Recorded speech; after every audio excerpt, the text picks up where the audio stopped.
رجالا وعلى كل ضامر يأتون من كل فج عميق ليشهدوا منافع لهم ويذكروا اسم الله في أيام معلومات على ما رزقهم من بهيمة الأنعام فكلوا منها وأطعموا البائس الفقير صدق الله العظيم. جب حضرت ابراہیم علیہ السلام نے اللہ کا گھر خانہ کعبہ تعمیر کر لیا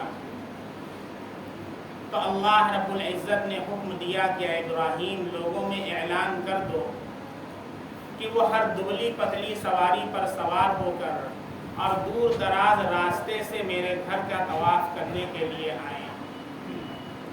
حضرت ابراہیم علیہ السلام نے پہاڑی پر اعلان کیا اور اللہ رب العزت نے ان کی آواز کو نیک روحوں تک پہنچا دیا اور پھر اسی وقت سے خانہ کعبہ کا طواف شروع ہونے لگا.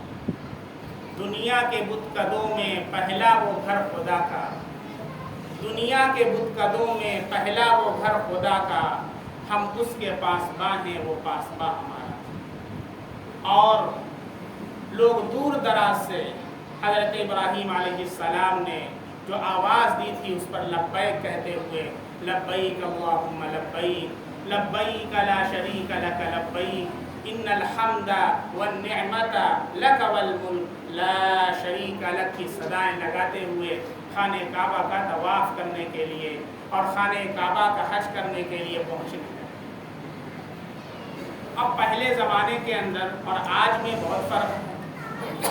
آج ہوائی جہاز ہے، وہ چند گھنٹے کے اندر ایک حاجی کو کہیں سے بھی مکہ پہنچا دیتا ہے. لیکن پہلے زمانوں کا ذرا آپ تصور کریں، جب نہ تو کوئی ہوائی جہاز تھا نہ کوئی ٹرین تھی، بلکہ لوگ کوئی اونٹنی پر سفر کر رہا ہے، کوئی خچر پر کر رہا ہے، کوئی گھوڑے پر کر رہا ہے، کوئی پیدل ہی چل رہا ہے. مہینوں لگ جاتے تھے پہنچنے میں. جو کشتی کے جہاز سے جایا کرتے تھے 6 مہینہ ان کا لگ جاتا تھا. آپ ذرا غور کریں کہ کتنی مشقت کے ساتھ وہ سفر ہوا کرتا ہے. حضرت ابراہیم علیہ السلام نے بھی جو عراق سے مکہ کا سفر کیا، ہجرت فرمائی، وہ اللہ کی عبادت کے لیے اور اللہ کے گھر کو قائم مرکز بنانے کے لیے. اللہ نے یہ جو سفر حج کا مقدس سفر فرض کیا، یہ اس سفر کی یاد تازہ کرتا ہے جو حضرت ابراہیم علیہ السلام نے عراق سے مکہ کی جانب کیا. اور پھر آپ غور کریں کہ اور بھی دیگر عبادات ہیں، جیسے کہ حج ایک عبادت ہے، جیسے کہ نماز بھی عبادت ہے، روزہ بھی عبادت ہے، زکوٰۃ بھی عبادت ہے. لیکن حج کی جو اہمیت ہے وہ دوسری عبادتوں کی نہیں، کیونکہ نماز اور روزہ جو عبادت ہے وہ جانی عبادت، بدنی عبادت ہے. اس میں کوئی مال خرچ نہیں کرنا پڑتا کہ بھائی ہم کیسے نماز پڑھیں، ہمارے پاس تو پیسہ ہی نہیں ہے، ہم کیسے روزہ رکھیں، ہمارے پاس تو پیسہ ہی نہیں ہے. نہیں، وہ تو بدن سے رکھنا، اس میں پیسے کی کیا ضرورت ہے. زکوٰۃ بدنی عبادت نہیں، مالی عبادت ہے جس میں جسم کا کوئی خرچ نہیں ہے، بدن کی کوئی محنت نہیں ہے. پیسہ ہے، پیسہ 2.5% نکال لیا. لیکن حج ایک ایسی عبادت ہے جو بدنی عبادت بھی ہے، مالی عبادت بھی ہے. پیسہ بھی خرچ کرنا ہوتا ہے، بدن کو بھی تھکانا ہوتا ہے. حج ایک عاشقانہ عبادت ہے. جیسے کسی عاشق کو کسی معشوق سے عشق ہو جاتا ہے تو یہ مشہور ہے کہ معشوق کی گلی کا کتا بھی عاشق کے لیے 1000 معشوقاؤں سے بہتر ہوا کرتا ہے. اسی طریقے سے جب اللہ کا عشق ہو جاتا ہے، جسے عشق حقیقی کہتے ہیں. محبت دو ہے، ایک حقیقی اور ایک حرام. ایک عشق حقیقی اور ایک عشق مجازی. عشق حقیقی کون ہے؟ جو اللہ اور اس کے رسول سے ہے. اور اس کے علاوہ جو محبتیں، ناجائز محبتیں ہیں، وہ عشق مجازی. جب اللہ کے لیے کسی سے محبت ہو تو وہ بھی اس کے حقیقی بن جائے گا. اللہ رب العزت نے जो हज की इबादत रखी है, ज़रा आप उसे देखें, गौर करें। एक आशिकाना इबादत है कि अल्लाह का एक आशिक बंदा दूर दराज का सफ़र करते हुए किसी तरह मक्का पहुंचता है। 2 चादर उसके जिस्म पर है, एक ऊपर को डाल लेता है, एक नीचे को बांध लेता है। वहाँ पहुंचता है, परवाना वार खाने काबा का चक्कर लगाने लगता है, फिर मकाम इब्राहिम पर नमाज अदा करने लगता है, फिर वो जाता है सफ़ा मरवा पर तो उसका चक्कर लगाता है। ये भी दर हकीकत हज़रत हाजिरा रज़ी अल्लाह अन्हा के चक्कर की याद ताज़ा करता है, जिन्होंने अपने बच्चे हज़रत इस्माईल अलैहिस्सलाम को जब वो प्यासे थे तो उनकी प्यास के तलाश में, पानी की तलाश में कभी सफ़ा को दौड़ती थी, कभी मरवा का चक्कर लगाती थी, फिर सफ़ा पर जाती थी, फिर मरवा पर जाती थी। अल्लाह को ये अदा इतनी पसंद आई कि इसको हज का एक रुकन बना और क़यामत तक के लिए जारी व सारी कर दिया है। सफ़ा मरवा का चक्कर लगाता है, फिर उसके बाद वहाँ से जब हज के अय्याम शुरू होते हैं, मिना को जाता है, फिर दिन अरफात में गुजारता है, अल्लाह के सामने आजिज़ी और इंकिसारी करता है, अल्लाह के सामने इबादत करता है, अल्लाह से अपने ख़ताओं की माफ़ी मांगता है। फिर उसके बाद मुज़दलिफ़ा के अंदर रात गुजारता है, मुज़दलिफ़ा की वादी में अपने अल्लाह से अपने ख़ताओं की मग़फ़िरत मांगता है।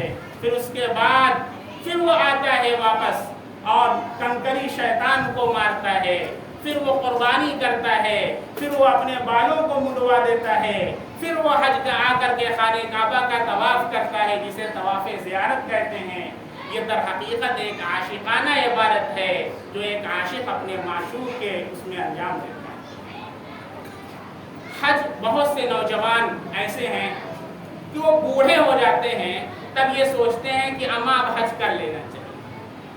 गोया कि हज ऐसी इबादत है जो टालने वाली इबादत है, जितना टाल सकते हो टाल दीजिए।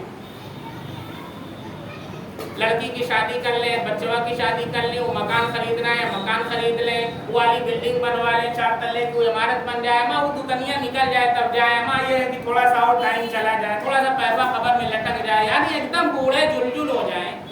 वहाँ कितने लोगों को तो हम व्हील चेयर लेकर के उनको तवाफ करवाते थे, सही करवाते, चलने के लायक नहीं। एक ऐसे साहब हिंदुस्तान से गए थे जो हमारी बिल्डिंग में रहते थे, पूरा वक्त चला गया, खाने काबा नहीं देते। आखिर वक्त में जब आने का टाइम हुआ, पता नहीं क्या करते थे, कोई उनके साथ गया ही नहीं था, उनको दिखाई भी कम देता था।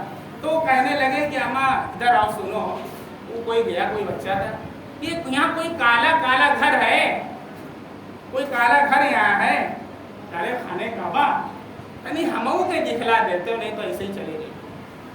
हिंदुस्तान इतने जुलजुल बूढ़े जाते हैं और बच्चे भेज देते हैं कि वो खुद ना कादिर हैं तवाफ करने पर, न हज का तरीका सीखते हैं, बस यूं ही चले जाते हैं। ऐसे ही हाल हमारा शादी के मौके पर भी है।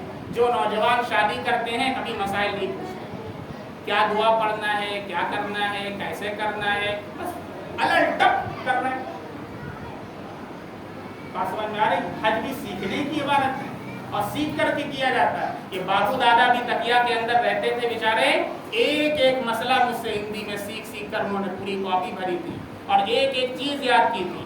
मस्जिद से निकलता था, अदब के साथ खड़े रहते थे किनारे, और फिर उसके बाद जब मैं पहुंचता था, दादा अस्सलाम वालेकुम रहमतुल्लाह, आपके पास वक्त है? अरे बताइए क्या बात है, एक चीज़ पूछना।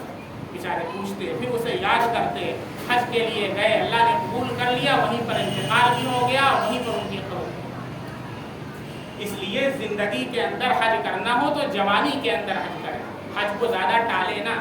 एक हदीस में अल्लाह के नबी का इरशाद है, मम माता वलम यहुज, जिसका इंतकाल हो गया और उसने हज नहीं किया, बावजूद कि हज के ऊपर कादिर था, माता यहूदिया न नसरानिया, या तो यहूदी होकर मरेगा या नसरानी होकर के मरेगा। इसलिए हज के अंदर कोताही न करें। हज की बड़ी सआदतें हैं, हज की बड़ी कुर्बानी, हज की बड़ी खूबियाँ और बड़े फ़ज़ाइल हैं। एक रिवायत में अल्लाह के नबी का इरशाद है, मन हज्ज लिल्लाह वलम यफसुक वलम यरफुस रजअ कयौमिन वलदतहु, जिसने अल्लाह के लिए हज किया, न उसके अंदर कोई बेहयाई वाला काम किया, न कोई बुराई की, वो ऐसा लौटता है जैसे आज के दिन उसकी माँ ने उसे जना। अपनी माँ के पेट से निकला है, अल्लाह इस तरीके से उसे पाक और साफ फरमा दिया था। एक रिवायत में अल्लाह के नबी का इरशाद है, अल उमरतु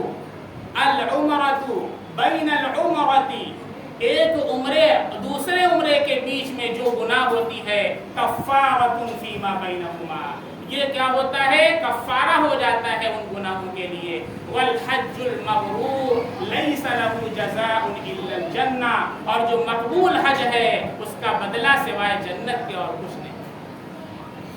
कुरान करीम के अंदर भी अल्लाह ने इरशाद फरमाया, वलिल्लाहि अलन नासि हिज्जुल बैति मन इस्तताअ इलैहि सबीला, कि जो अल्लाह के घर के जाने की इस्तिताअत रखता हो उसे चाहिए कि वो हज करे। अल्लाह के लिए लोगों के ऊपर ये हक है कि वो हज करें, इसलिए हज के अंदर कोताही न करें। हज फर्ज हो चुका है तो जल्द अज जल्द उसके अदायगी की फिक्र करें और उससे फारिग हो जाएं। इसी तरीके से हज के अय्याम के अंदर दो ऐसी इबादतें हैं कि जो वहाँ तक नहीं पहुँचता है वो भी उसके अंदर शामिल हो जाता है, एक कुर्बानी और एक तकबीर तशरीफ। कुर्बानी ये भी हज़रत इब्राहीम अलैहिस्सलाम की यादगार है कि जब हज़रत इब्राहीम अलैहिस्सलाम ने ख्वाब देखा, उसको अल्लाह ने कुरान में यूँ बयान फरमाया है, या बुनैया इन्नी अरा फिल मनाम, ऐ मेरे बेटे मैंने ख्वाब में देखा है कि मैं तुझे अन्नी अज़बहु, मैं तुझे ज़बह कर रहा हूं, फंजुर माज़ा तरा, तेरी क्या राय है, तेरा क्या ख्याल है, मुझे क्या करना चाहिए। अल्लाह इम्तिहान ले रहा है। वो बच्चा जो 87 बरस की उम्र के अंदर अल्लाह ने दिया है, वो कितना प्यारा बच्चा होगा, उससे कितनी मोहब्बत करते होंगे। और बच्चा जब बड़ा होने का आया, छोटा था तो कहा कि जाओ वादिये गैरे ज़ी ज़रा में छोड़ आओ, जहाँ ना आदम है ना आदमजाद है, ना वहाँ कोई पानी का नामो निशान है। अल्लाह ने उस नेक बच्चे के सदक़े में आबे ज़मज़म दिया, जो पूरी उम्मत उससे फ़ायदा उठा रही है और क़यामत तक के लिए जारी व सारी है। पूरी दुनिया का सबसे पावरफुल पानी आबे ज़मज़म। साइंटिस्ट रिसर्च करके परेशान है कहाँ से इसमें क़ुव्वत आ रही है। अरे ओ साइंसदानों, अल्लाह की ताकत का तुम अंदाज़ा नहीं लगा सकते, अल्लाह के ख़जाने का तुम अंदाज़ा नहीं। फिर वो बच्चा जब बड़ा होता है, बाप का दस्तो बाजू बनने को आता है, तो हुक्म होता है कि इसे कुर्बान कर दो।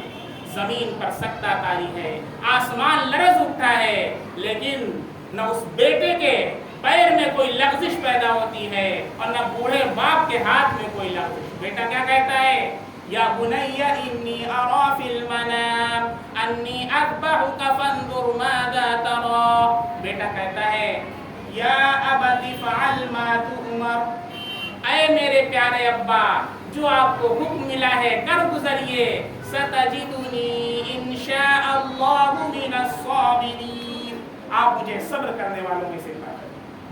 क्या ऐसा प्यारा बच्चा है हज़रत इस्माइल अलैहिस्सलाम।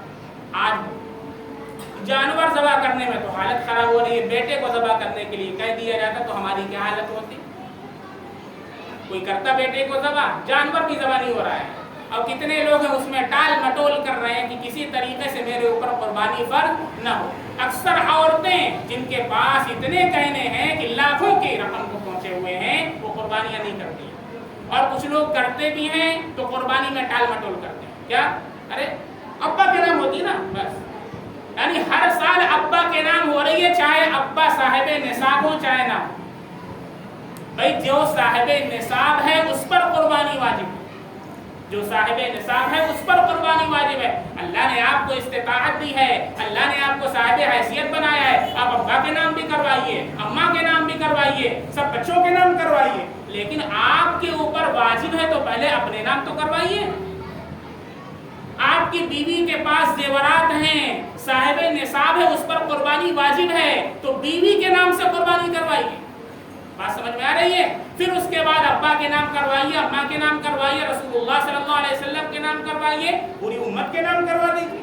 अल्लाह ने इस्तिताअत दी है, लेकिन पहले आप पर वाजिब है तो आप कीजिए। दूसरी चीज, दिखलावा न हो।